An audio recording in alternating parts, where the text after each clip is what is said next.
The Joe Rogan Experience. Well, which is it? We have a giant problem in this country with this whole right-left shit.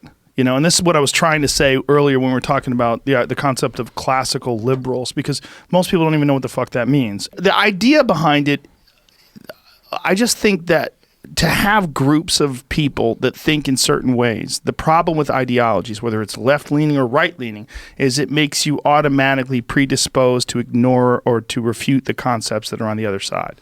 I totally agree. And so many of us share these ideas across the board. And when one group is committed to one concept. Like, one of the things that you do see this about climate change, people on the right are more inclined to deny the negative effects of climate change because it's part of the right-wing ideology. This is something we see today.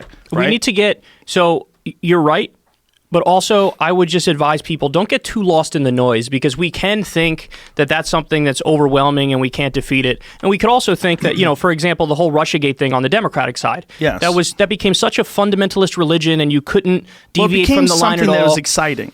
That's true. We got so they something. wanted it to be true, and people would believe it and argue for it, even though the things weren't adding up. And I was trying to point out where it's wrong. But what I would say is, at the end of the day, people should actually be relatively happy about the fact that I think the strongest divide in the country is not right versus left. The strongest divide in the country, I've called it populist versus elitist. Yeah. So you have elitists in the Democratic Party, you have elitists in the Republican Party, and you have the people. And the people we're so much more in agreement than people give us credit for. You know, I agree. I have a thing that I go down, and I did this in some of my events at Politicon as well.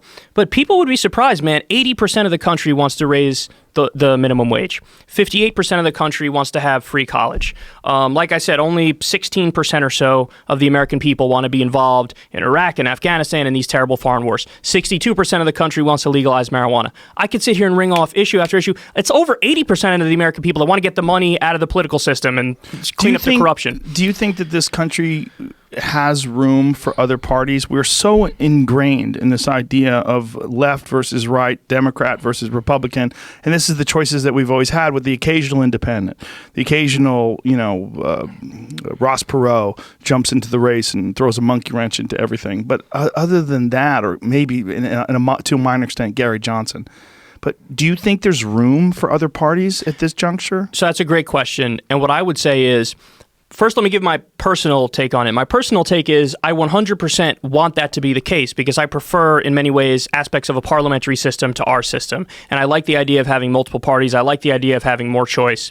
So I want that to be true. And when I was one of the co-founders of Justice Democrats, when we launched it, we had to have those difficult conversations about how exactly do we go about trying to get these ideas implemented. Right. And basically, we came to the conclusion that as much as we want it to be true, as much as we'd like to start a third party and have it work and take off, there is such a gigantic systemic bias against that happening that you really do have ultimately the choice of Republican or Democrat. So then the idea becomes, okay, it's a reform movement now. We have to try to reform the Democratic Party. And there are people on the right who can try to reform the Republican Party. Like, if you're somebody on the right and you agree more with Ron Paul and you're more libertarian, you want to end the wars, you want to legalize drugs, I hope those people take over the Republican Party. Mm-hmm. And you have people who are against, like, corporate welfare and whatnot in that party. So what we really need to do is, because it's just the nature of our system, because there's such a bias against third parties, what we really need to do is harness all that energy to fix things and just try to take over the existing infrastructure, because you're not going to build a counter infrastructure because there's so much name recognition. It's like saying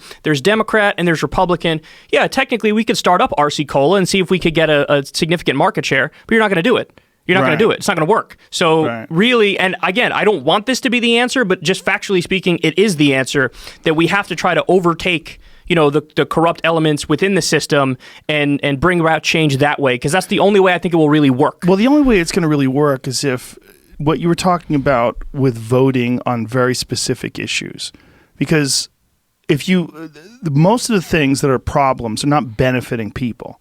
They're benefiting the people that are in positions of power and positions where they can influence the way policy is dictated because they've contributed to campaigns and because they've got this sort of revolving door thing going on with universities where mathematics professors and economic professors sort of dictate policy or advise, and then they get jobs in banks, and then you've got this whole weird thing going on with people in the government, right? That's right. I mean, that was exposed in what was that?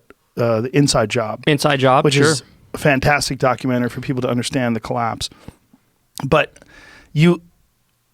it's not benefiting us. All these things that happen and all this corruption that takes place and all this influence it never benefits us. It's only That's exactly right. But that's what's weird about it.